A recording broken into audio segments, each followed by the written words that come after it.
Don't fear a dry meatball anymore. These juicy turkey meatballs are so simple to make, and I have a special ingredient that makes them better than ever. Let's get started. Hey everybody, I'm Kelly with the Suburban Soapbox, and today we are making my favorite turkey meatballs, and I have a secret ingredient that just makes them better than ever. They are so juicy and tender and never dried out, and they're a perfect addition to anything that you're serving with pasta.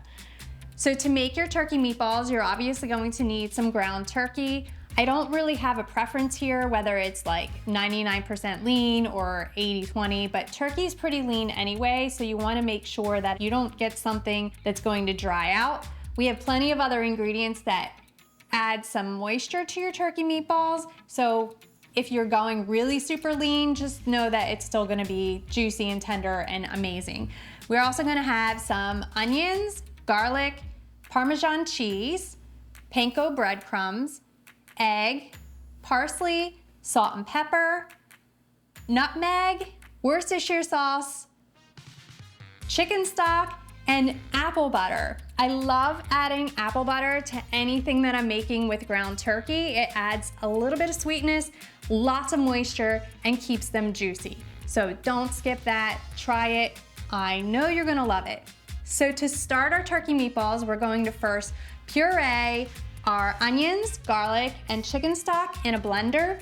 This makes sure you don't have big giant chunks of onion in your turkey meatballs. It's a good way to ensure that there's a lot of moisture in your meatballs and you're not eating like a big piece of onion. So we're just gonna add our onion and the minced garlic. And you don't even really have to dice up your onion here. You could actually just quarter an onion and throw it in here. And then the chicken stock. Same thing with your garlic. You can just put a few garlic cloves in there and it will puree in the blender. Saves you some time. Put the lid on, and then we're just gonna, this will just take like 30 seconds.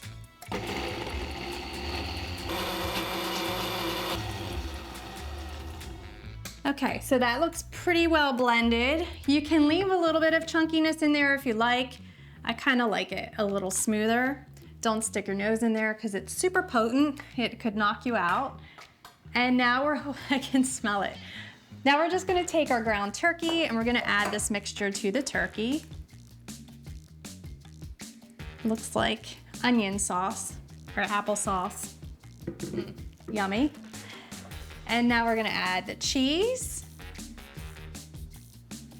and our panko breadcrumbs. Panko breadcrumbs are a light Japanese breadcrumb. I like them because they're less dense than like a commercial American breadcrumb. They kind of keep everything together, but without drying out your meatballs. We're just gonna beat this a little bit, break up that yolk.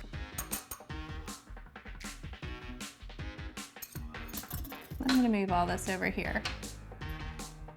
Next, we're gonna add the apple butter, our parsley, the Worcestershire sauce, nutmeg, salt, and pepper. And then you're just gonna blend this together with clean hands until it's well combined. An important tip here, you wanna make sure you don't overwork your turkey meat because that does ensure that you're gonna have tough, dry meatballs. So you just kind of wanna loosely fold it together. And now I'm just gonna wash my hands and get a pan. You wanna line it with parchment or a silicone baking mat, and then we're going to shape our meatballs. So we're going to shape our meatballs, and I like to use like a little cookie scoop to make sure they're all uniform. And then you just plop it in your hand and roll it together. And again, you don't wanna roll them too tightly. You want them to be light and not tough, really tender. And we'll just park that right there and finish with the rest. These meatballs are so good. They're really lean in that they're not made with ground beef, so there's much less fat. Turkey is a really good source of protein, so if you're trying to like cut back a little bit, this is a great alternative. You can still have your meatballs and not feel deprived. They're super tasty.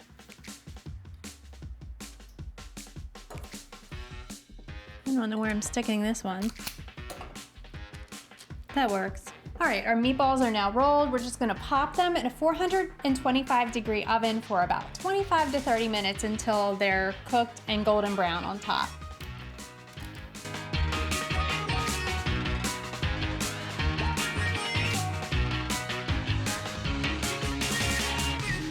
So our turkey meatballs are done, and I just put them on a platter. This is like a great way to serve like an appetizer if you're not serving them with pasta. This is great for a party. Just serve it with some toothpicks and they can dip in the marinara sauce. But I'm just gonna take a bite. It's so good. Juicy and tender. And you get the hint of sweetness from the apple butter. So amazing. They are the best turkey meatballs ever. If you like this video, please be sure to give me a thumbs up and subscribe to my channel. For more easy recipes, visit thesuburbansoapbox.com. Thanks again.